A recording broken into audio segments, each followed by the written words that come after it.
Okay, so we're back again. And last week we left Scott with a gun to his head at the age of 19.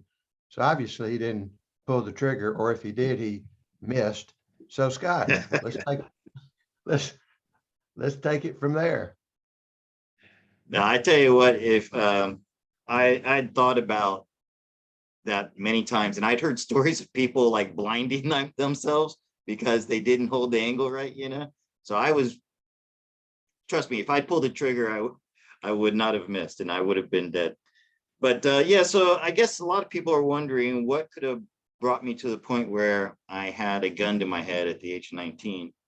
I want to give you a little bit of insight of what kind of person I was at that time.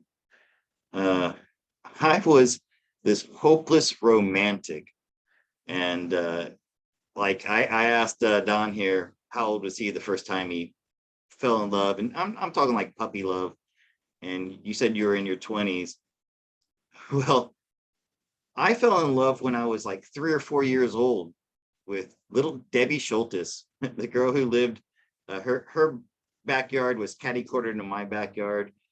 And I thought we were going to grow up and get married up until I was like 12 years old. And I like mentioned it to her one day. And she's like, Scott, we're not going to do that. And so that was pretty much the story of my life. When I was 17, I met this girl, Lisa. And oh my God, was I just for head over heels in love with her. And I figured, okay, well, this is the girl I'm going to marry. And she broke my heart. And I wallowed in that for 2 years. I like pined for this girl for 2 years till I was 17. And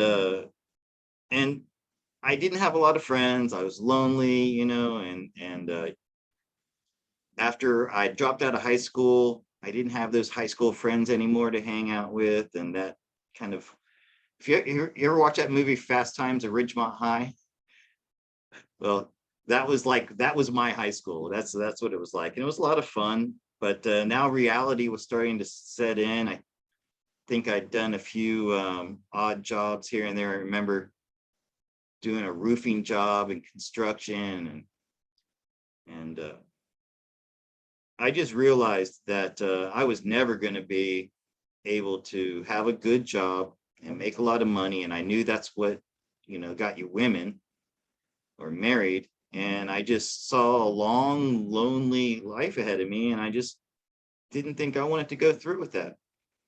So I had this gun, and I very slowly, in a ritualistic way, loaded it and put it up against my head. And then I put my finger in we had guns in the family. My dad taught me gun etiquette. I knew that you never put your finger on the trigger, especially pointing it at something. And I was just kind of tickling that trigger when suddenly I heard a voice. And now I think it was telepathic. I don't think it was audio, auditory. Like if somebody, I was in the room alone, of course. If had anybody been there, I don't think they would have heard the voice. It wasn't my conscience, it wasn't like that voice you hear yourself talking to yourself. And the voice said, you can't do this. And I kind of put the gun down and I said, why not? And this voice said to me, because you are living in the end of an age and the dawning of a new age. And you will need to be here in this time to assist people through it. And I kind of laughed and I said, that's bullshit. I just, and it's funny, you would think, I didn't stop and think, my God, what is this voice talking to me? You would think you would do that, right? But no, it just seemed like natural to talk to this voice. And I said, I don't believe that. And then I had an idea, and I put the gun down and I said, okay, I'll make a deal with you. I said, I'll give 1 year and I will start an investigation. And if I find any evidence that we are living in the end times and like the second coming of Christ, Armageddon, all that kind of stuff. If I find any evidence that's true, then I will never even think about attempting or suicide again. That will be off the table. And the voice didn't answer me. It said those two things. It said, you can't do this. Then it told me why, that I was meant to be here to assist people through this time. And I got over that crisis of that night, and didn't know exactly how to go about beginning this investigation into this idea that we were living in the end times. So I was pretty much just going about my life normally. And Saturday mornings, I liked watching cartoons. And I still like watching cartoons. Bugs Bunny to me is still one of the greatest cartoons ever. Every once in a while, I'll catch it on YouTube and it'll make me laugh. But so it was a Saturday morning. I was hungover, because Friday nights for partying, and there was this commercial that came on after all the cartoons were done. It was a religious commercial, and it was for the Worldwide Church of God. And they said that they had information about the end times, and my ears peaked up. Oh, whoa, this is that thing that the voice was telling me. And first, let me back up and tell you a little bit about where I was on a spiritual level at that time. I had gone to Catholic church or Catholic school my whole life, and I was Catholic. And we didn't go to church a lot in my family, but I went to church, and every once in a while the priest would mention, and when someday when Jesus comes back, and I was always really curious about this, and I would try to get answers like, well, when is Jesus coming back? And they'd always say, oh, well, that's a mystery, we don't know. And I needed this information. I wanted to know more about that, because when I did my first Holy Communion, I had kind of like an out-of-body experience. I don't know if it was a placebo effect, because this is something that you're told that when you take the body of Christ, the Eucharist, and it's you're communing with God. It's first Holy Communion, and so I was very spiritual, and I was very curious. I wanted to know more what was going on. So yeah, and of course I thought, the Pope is he's the next guy to God, and he had to be good. But this Worldwide Church of God was saying they had these answers, and for free, I could send away for this pamphlet. So I get this pamphlet, and it was only like 25 pages. It was really short.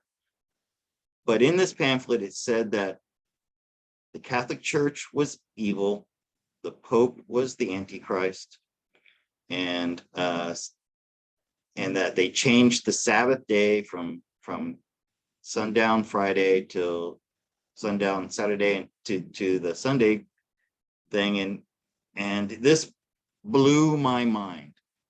This was my first conspiracy theory, actually, to learn that the most powerful religious organization on earth was actually the bad guys, that they were evil. And I had that night, after I read that pamphlet, I had this dream that I was standing in front of the doors of my church congregation, and everybody was trying to get in, and I was barring the doors. And I'm going, don't you see? This is evil. They are the enemy. They are Satan's minions.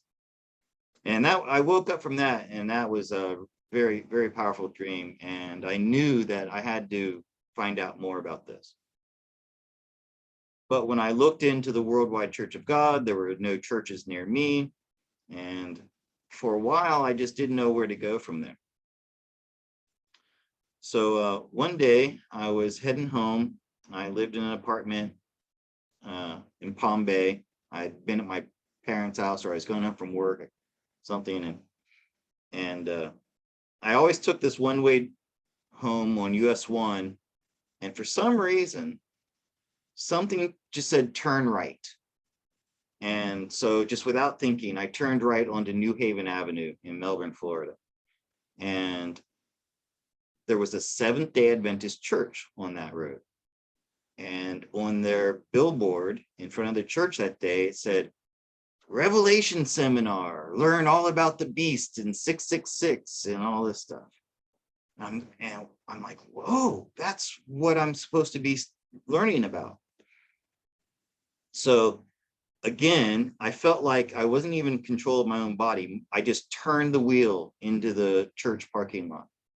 And I got out of my car and I walked into the sanctuary of the church, and there was a video playing on a big screen, and I sat down in the very last seat, and I caught the very tail end of the last episode of a Revelation seminar.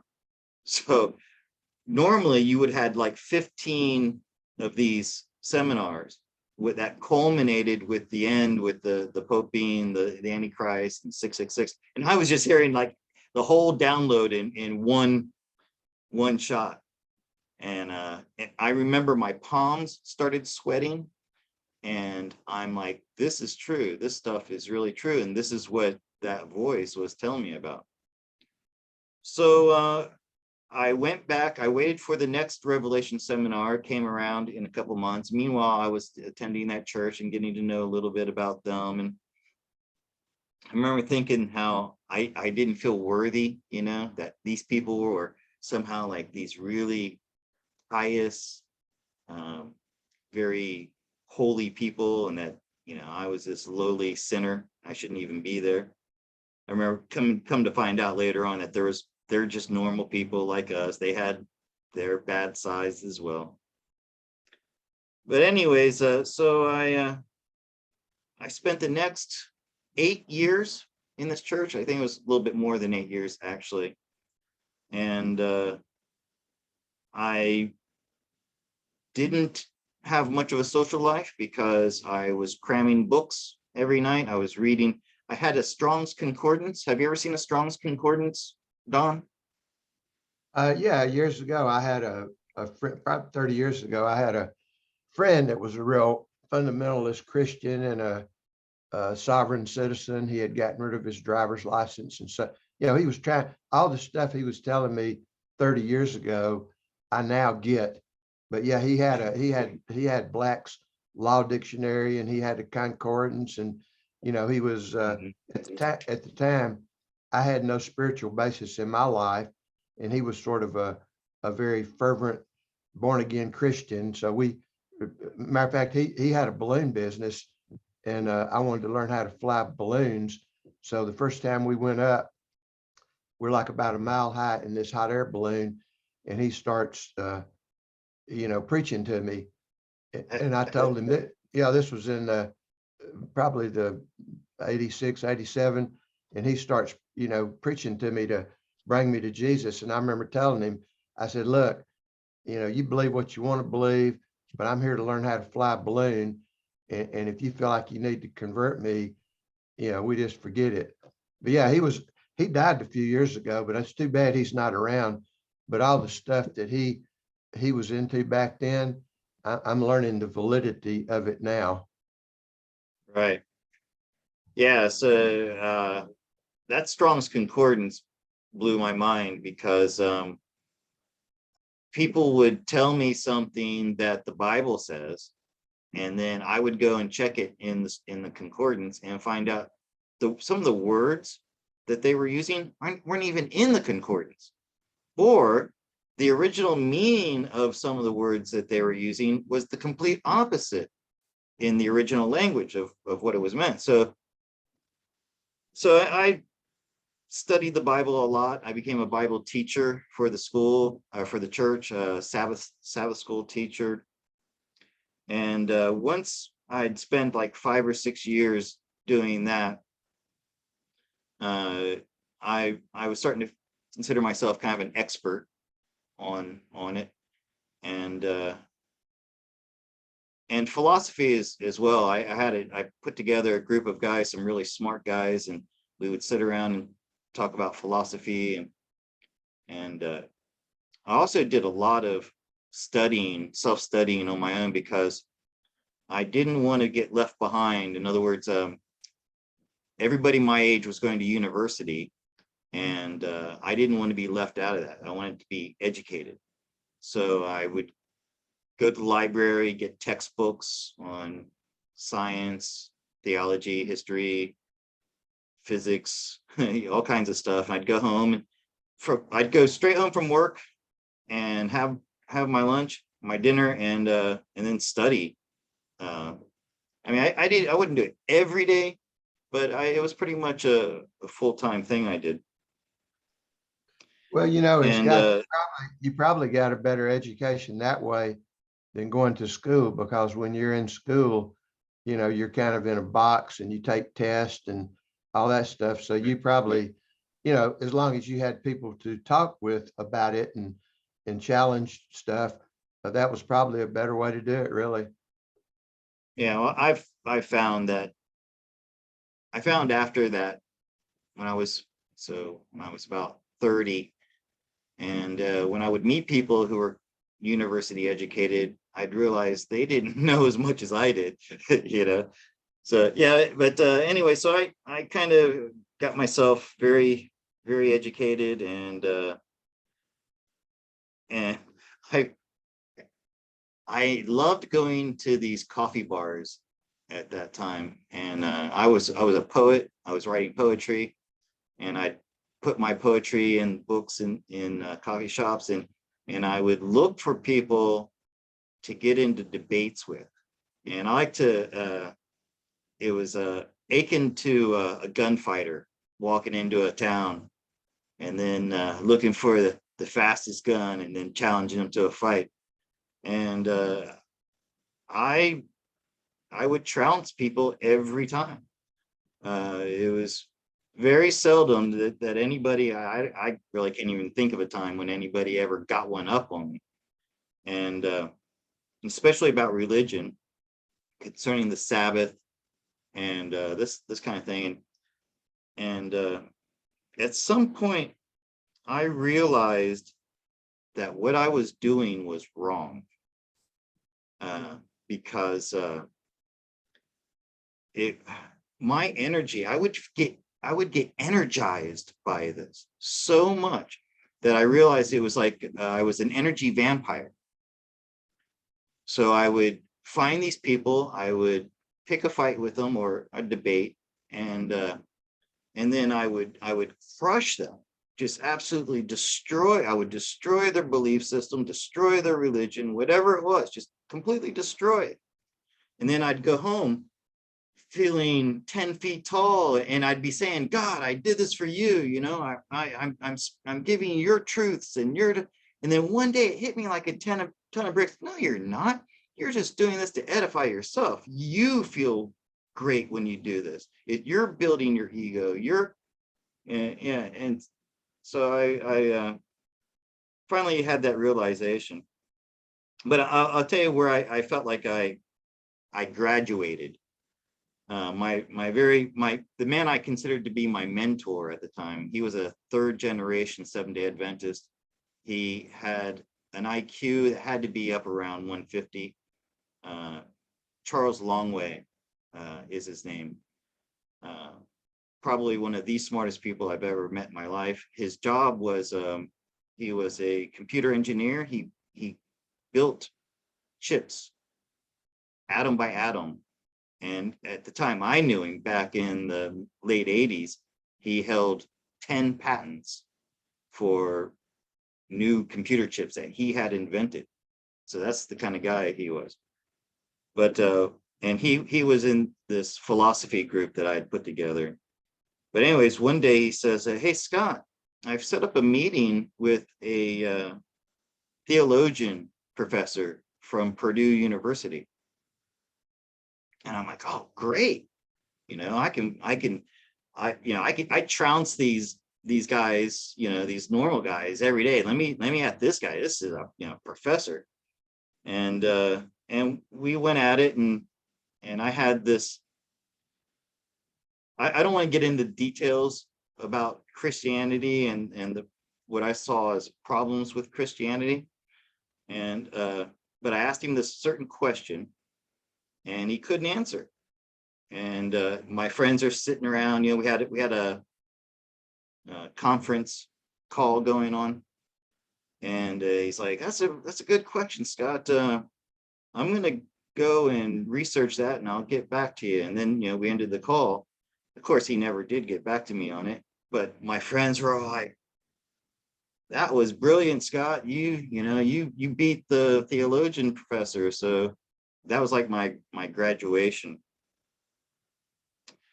But the thing was, I was finding all these problems with the Seventh-day Adventist Church, because you understand, going into it, the Seventh-day Adventist, I thought, oh, this is the church. They have it right.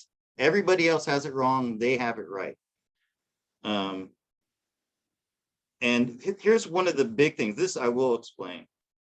One of the things I did is I got myself a legal pad, and I drew a line down the center. And I got this from a guy named Maxwell. He was a church leader living in California at the time, and he was challenging the church on this too. He talked about light speech and dark speech. And light speech is anything, any word such as love, forgiveness, the salvation, things like that. And dark speech are fire, brimstone, blood, sacrifice, death, things like that. So for a couple of months, I sat there and every time I listened to the pastor, every time he said a word that was light speech, I put it on one side and dark speech on the other side. And after a couple of months of doing this, I went up to him. I showed him the list. I said, look, but the light speech is 25% as small as the dark speech. This is a problem. And so after that, they didn't like me too much in that church. And I was starting to question things like the crucifixion and, what was the real meaning of it. Like I said, I don't want to go into that here. Listen, people can believe whatever they want to believe. I'm not here to question your belief or your religion or anything like that. I just want to explain my story. Well, and Scott, since you mentioned that, at some point, I mean, I totally agree with you that, we all believe what we believe, and we come to those beliefs in various ways. And some people never question their beliefs, and some people do. But that might be an interesting discussion to have just between you and I about how we each, because there's a lot of similarities that we have. I also grew up in the Catholic religion, and I also had an experience. You were talking about having a gun to your head. I never put the gun to my head, but when I was about 30, as a result of some things that had happened in my life and feeling very hopeless and all that, I also said 1 year. I said I was going to give it 1 year, and if things didn't change, so there's a lot. So I think it will be an interesting, and here again, my experience and your experience is everybody's experience in different ways. So I think that would be maybe a call to have once we maybe complete what we're doing here with your journey, is we might have that conversation about how we start off with belief systems and what happens to change those and how they affect our life and on and on again. So yeah, if you never, and you're exactly right, if you are a person that questions everything and is just looking for the truth, and you're in any group that doesn't question, as soon as you start questioning, you're not welcome anymore. I think I mentioned to you once early on that I read this I can't even remember what book it was, but years ago, in this book, I was reading some uh, spiritual book, and the statement was, the closer one gets to truth, the more alone you are. Doesn't mean lonely, but it just means the deeper you go into truth, it's like you're not welcome because you're not in that tribe anymore. And you just, so I think people that are really truth seekers don't really have a tribe, unless you want to consider a tribe of other truth seekers, a tribe, which, to me is not a tribe. To me, is people that have a certain belief system and they don't really want to question some of their core belief systems. So they have a tribe, support groups are like that. They generally support the problem, not the solution. I've had many clients over the years with different issues that have been in support groups and didn't get anywhere. And whenever they would come to do some work, I said, well, you know what? As soon as you have resolved your issue, uh, first of all, you're not going to want to be in that group. And second of all, they're not going to want to have anything to do with you. And people didn't believe that because they think these are my friends. We share all this stuff. We're vulnerable and we support each other. But no, once that's kind of like with you, with your list, you're looking for the truth. You thought these people were looking for the truth. So you presented some evidence that maybe there was something wrong. And all of a sudden you you didn't want to be there and they didn't want you there. Well, uh, Charles Longway and we decided that we were going to try to change the church, and we were following this elder from a Seventh-day Adventist church in California, and he was kind of leading this fight, and it looked like the Seventh-day Adventist was going to have this big rift in it. I remember the the Branch Davidians. Remember them? I remember that. Yeah. Yeah, he had split off from the Seventh-day Adventist Church, and some people were, anyways. Um, but yeah, at first that's what I thought that we should do, try to work from the inside, that we would become the elders in the future and we would maybe take the church in a different direction, one that was more inclusive and just uh, more compassionate. Because like I remember being at a retreat one time and these young girls talking about other Christians, and they're like, well, they're not Sabbath keepers, they're not going to heaven, you know. And that struck me as so harsh and so like arrogant and elitist. And I didn't like that. I didn't like that one bit. I also didn't like missionaries. So the next to the Mormons, this Seventh-day Adventists had the biggest missionary projects in the world. And then there's this one famous story of these missions who went to Patagonia, and they found these indigenous people living there, and they were mostly naked, and the weather was very cold, but they were adapted to it. But the missions made them wear woolen clothes or just heavy clothes, and then because of that, their bodies weren't accustomed to that, and they started dying of pneumonia and stuff like that. So it's like missions have done so much harm wherever they've gone, and less good. Well, I mean, And plus, and the other thing, they used to go around and knock on doors just like the Mormons did, and they wanted me to do that. I said, no, I won't do that, because I wouldn't want somebody coming up to me when I'm, watching Bugs Bunny on a Saturday morning and trying to tell me how their religion was right and mine was wrong. So I'm not going to do that to anybody else. If somebody wants to come to me, I'll talk to them. Or like I said, I used to go out, kind of, I'd listen into conversations. If I heard people talking about God or creation or anything, or science, and I would get in there and get in that way. Well, and you're right. The basic concept of a missionary is that I'm right and you're wrong. And that, Right. Yeah. so yeah, all You're right. So let's, going there with the purpose to change that person's right, faith, and right. philosophy and religion is just wrong. It's wrong, in my opinion. All right. So let's kind Uh, of get back to where you had your experience that you were all about ego with these debates that you were having. And also this deal with the church. So what happened from there? uh, well, I was also having this parallel awakening happening. Um, there was another guy from that church. He was younger than me. He was like 7 years younger than me. So when I met him, he was like 19 and I was 26 or whatever. He was a survivalist and a long distance hiker, and he was really into the outdoors. And so he and I would do these epic walks, and we'd spend all this time in the woods. And I started studying shamanism.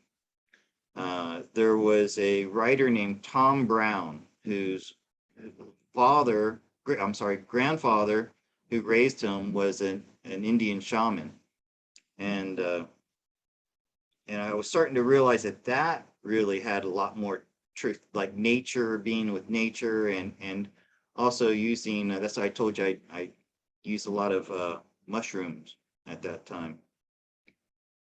So I was starting to have this other awakening that it wasn't so much an organized religion that I needed. I could go to God directly. I didn't need any intercessory. I could commune with God. I could be at one with God. Atonement with God, just on my own merits as a human being, his creation. So mm, so yeah, I was starting to fall away from the church, and I was starting to feel really disconnected from everything and everybody, and I just had this very small group of friends, and that's when I went hiking on the Appalachian Trail, and Well, I can't remember, how old were you when you did your first 300 miles? that was 1996. So what was that? Third, Are you about 32, 31, 32? 30, 33. Yeah. Okay. I remember thinking, and also I'm waiting for this thing to happen that this voice had told me that was supposed to be coming, right? So I'll admit that I was wrong, because I thought it was going to be in the form of the second coming of Christ and Armageddon and all that.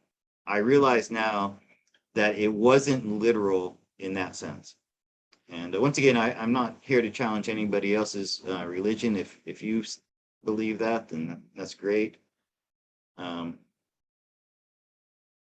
and well, then 9/11 happened, right?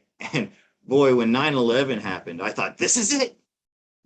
This is the beginning of Armageddon, and I'm finally going to be able to fulfill this purpose that I'm supposed to be here to do.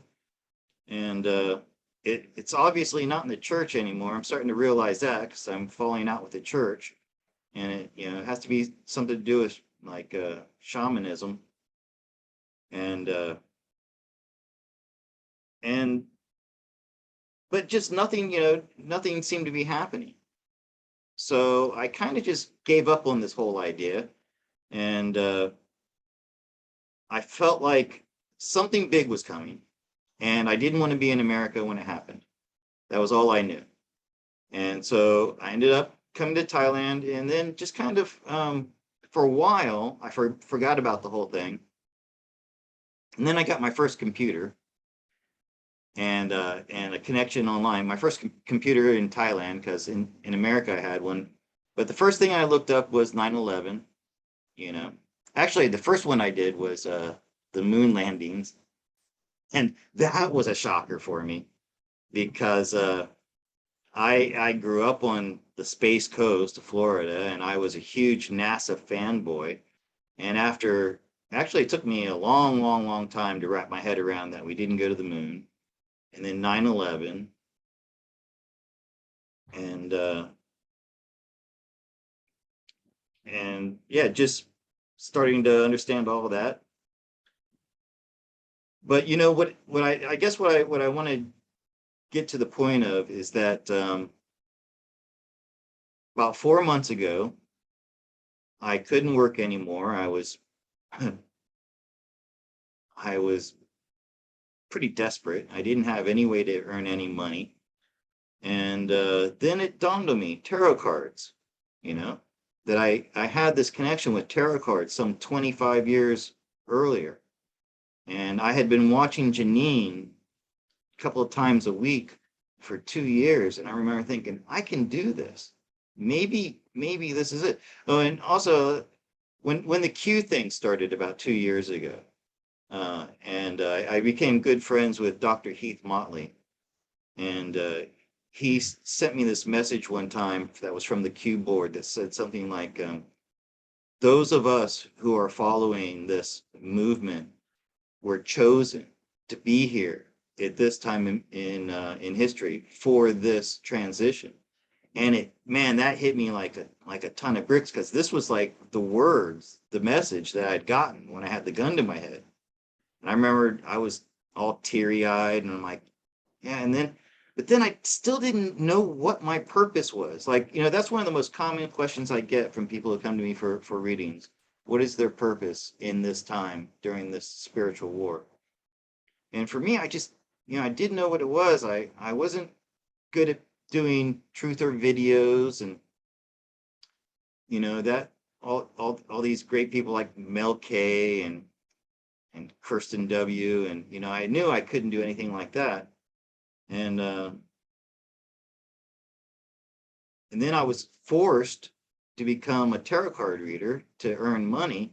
And suddenly it dawned on me that this is it. This is, because that's what I'm doing now. I'm helping people,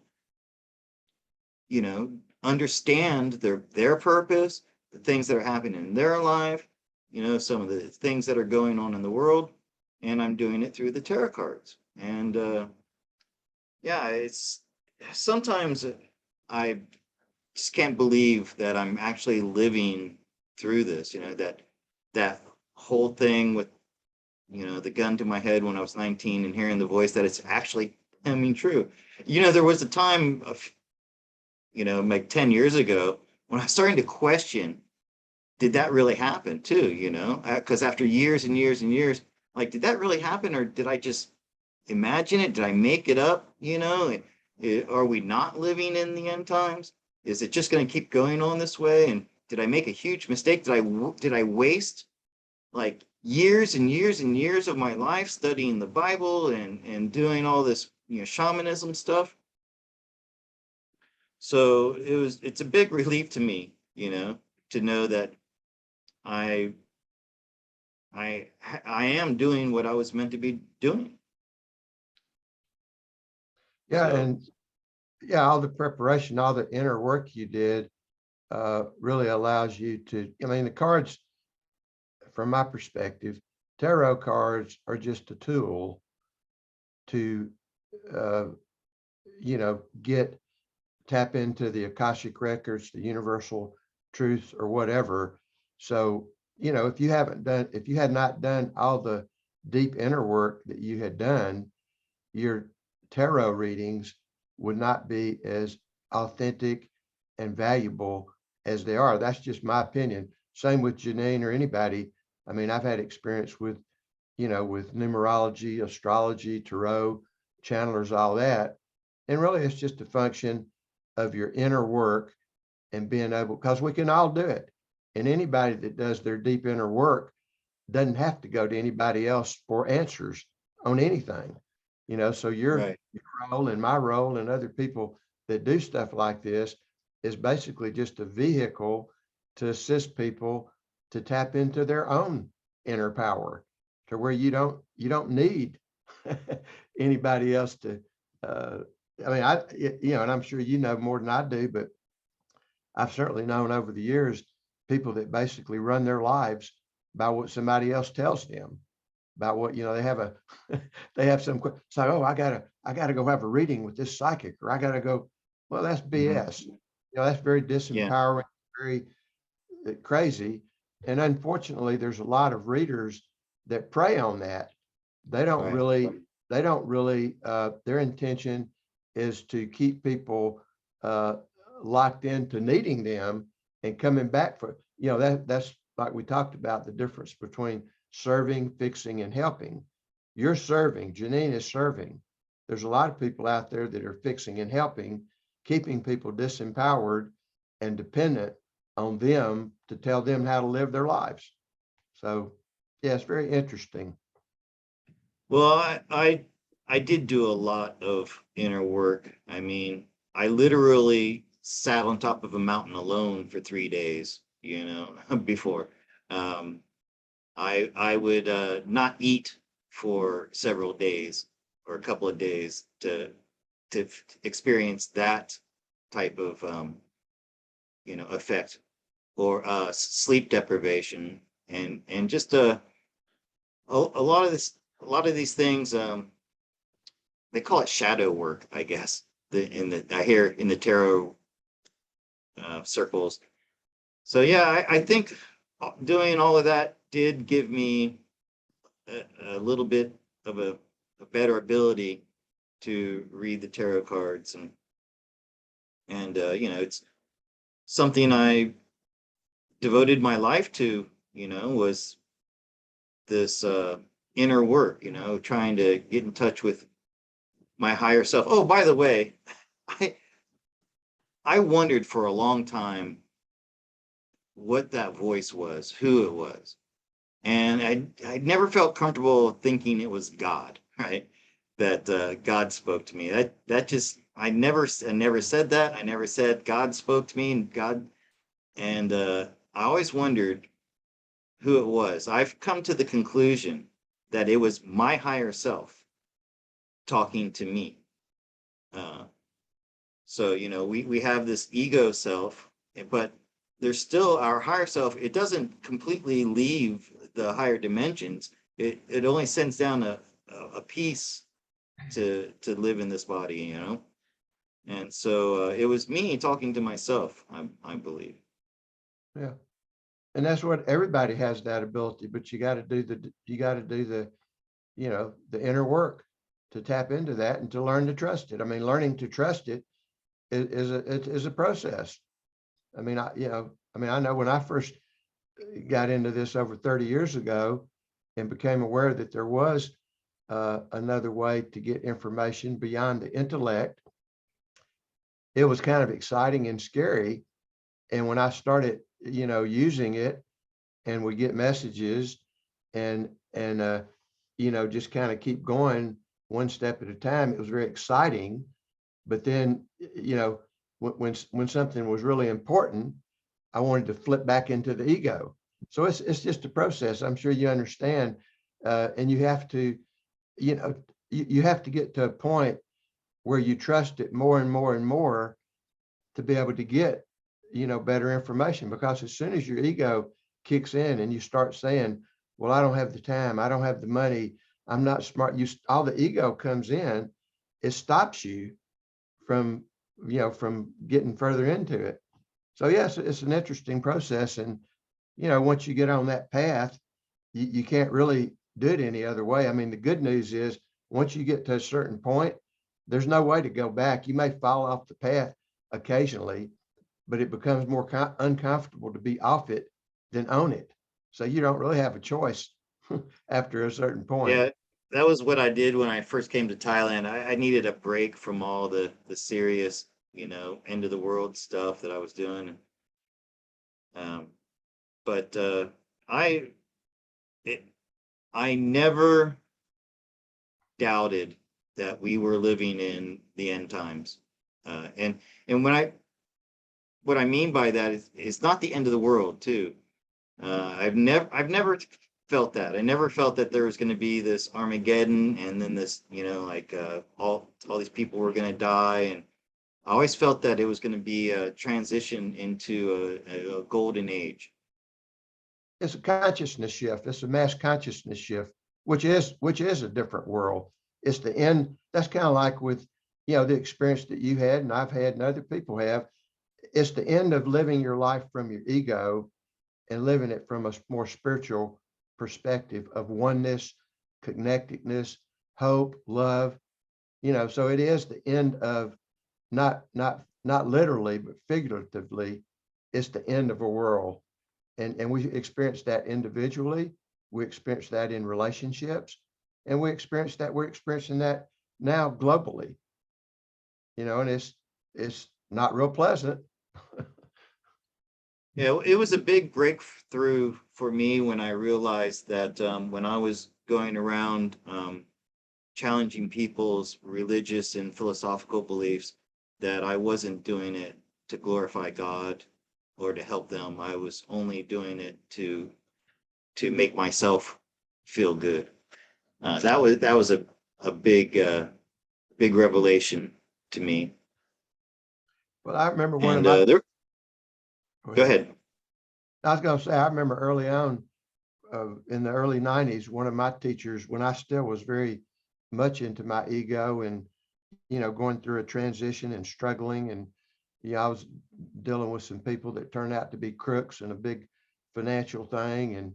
And I was, going to this guy for some assistance and telling him all this stuff was going on and how I was being treated unfairly and blah, blah, blah, blah. And then when I quit, he just looked at me and he said, well, Don, do you want to be right or do you want to be happy? And I remember when he said that, I said, shit, I want to be both.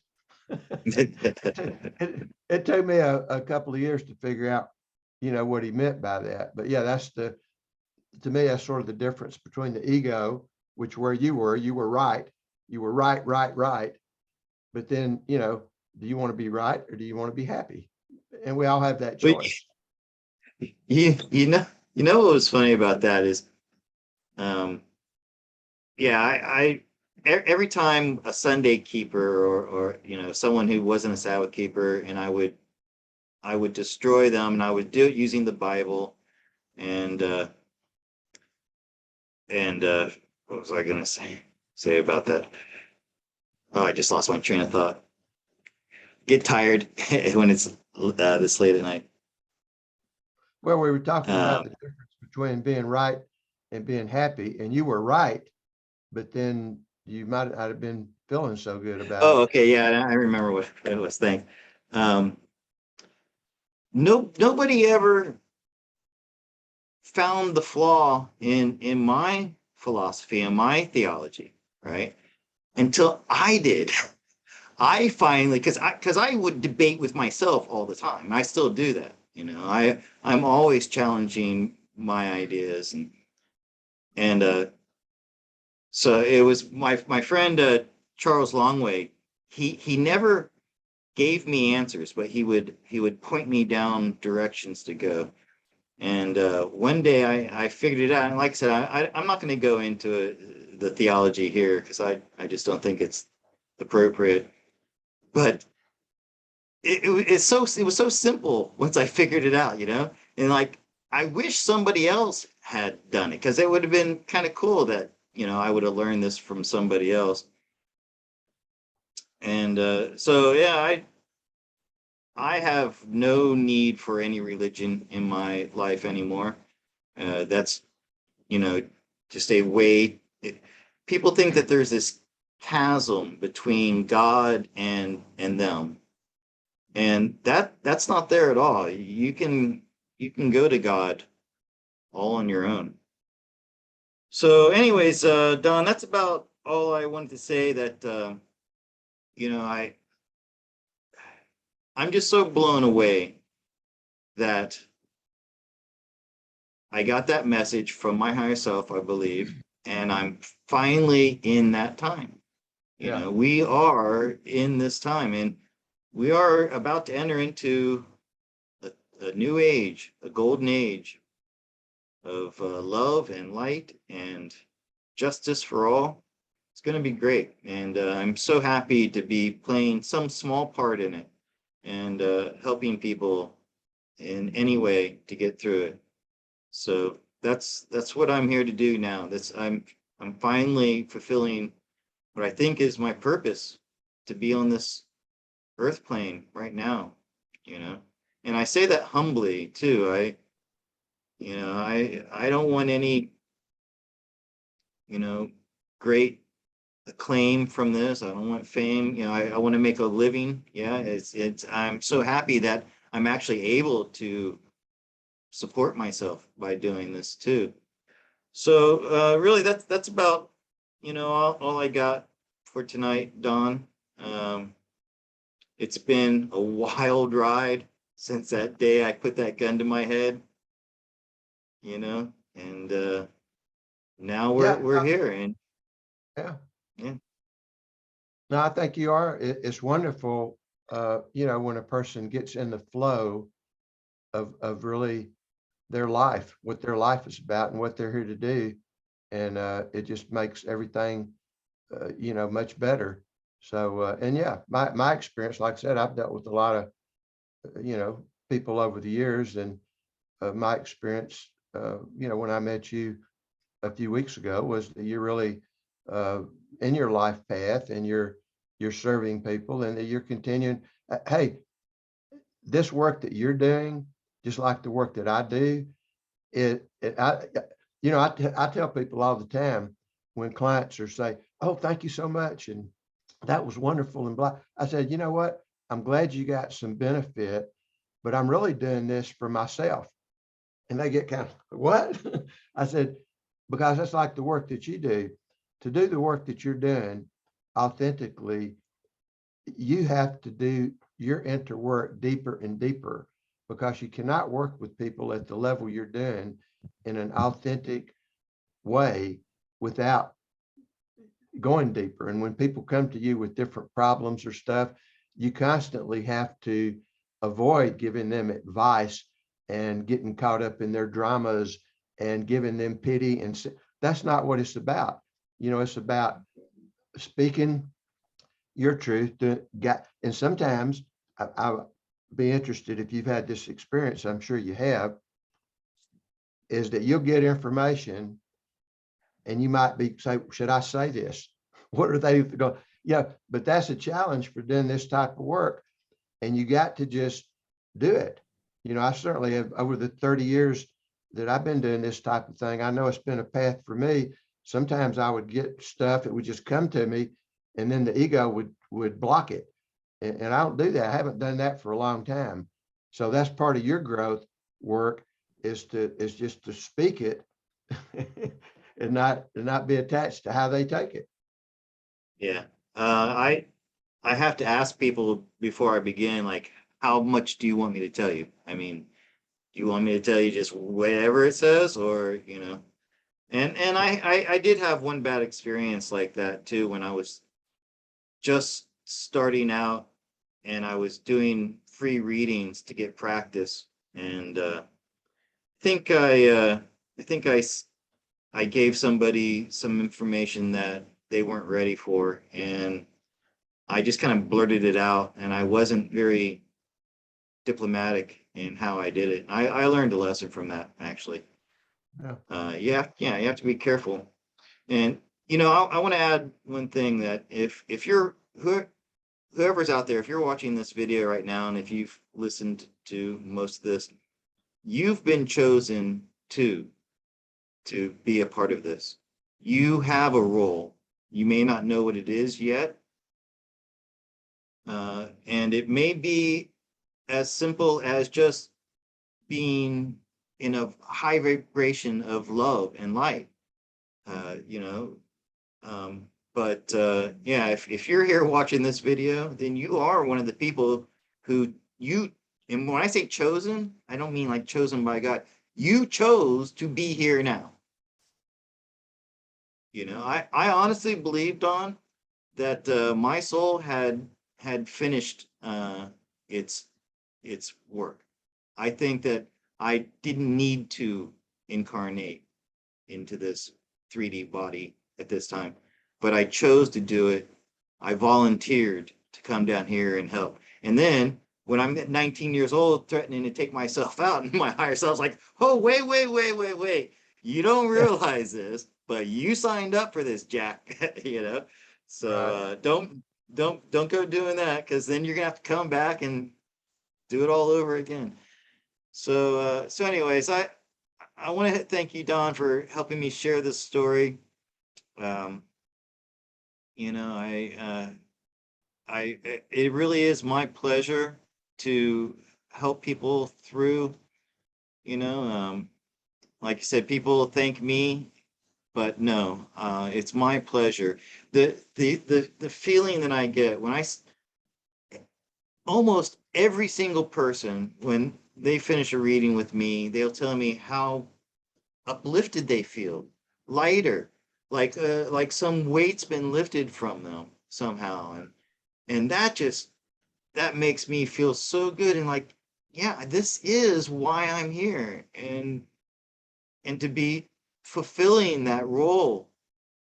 I mean, a lot of people live their entire lives and then pass away never knowing what they were here for, you know? No, So I'm you're so definitely. grateful. I'm so thankful to be here and to be doing what I do. And I'm so grateful to all the people who have subscribed to my channel and like my videos and comments, and everybody's so supportive, so kind. It's overwhelming. I feel the love from everybody. I really do. Yeah, and you're definitely doing what you're supposed to do, and it feeds your soul. I mean, it's the best thing. My perspective, it's the best thing you could be doing right now for your continued personal spiritual growth. And the fact that it serves other people is just an extra benefit. Okay, well, that's about all I got for today, Don. Want to thank you so much for helping me get this story out there. Uh, I'm surprised anybody's watched any of these. I know, you know, the views on these videos are not as good as when I do tarot readings and such, but that's not what it's about. Right. Uh, Well, I just actually, when I first started offered to do this for you, I had no intention that you would even publish it anywhere. It was just for your right. use. But then I think, you know, the fact that you decided to put it up, that resonated with me as a very good thing. So, you know, regardless of how many people are watching it right now, it's out there, and you never know what's going to happen with it. Yeah.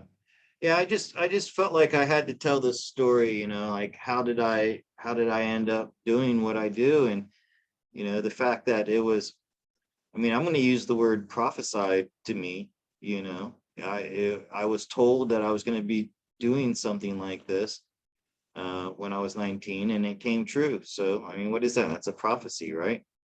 Yep. So, Okie so doke. So anyways, that's just once again, thank you, and I'll see you all on YouTube. I got a video coming out, but that I guess this will be after that. Anyways, never mind. all right, for next time. Okay. Bye bye, everybody.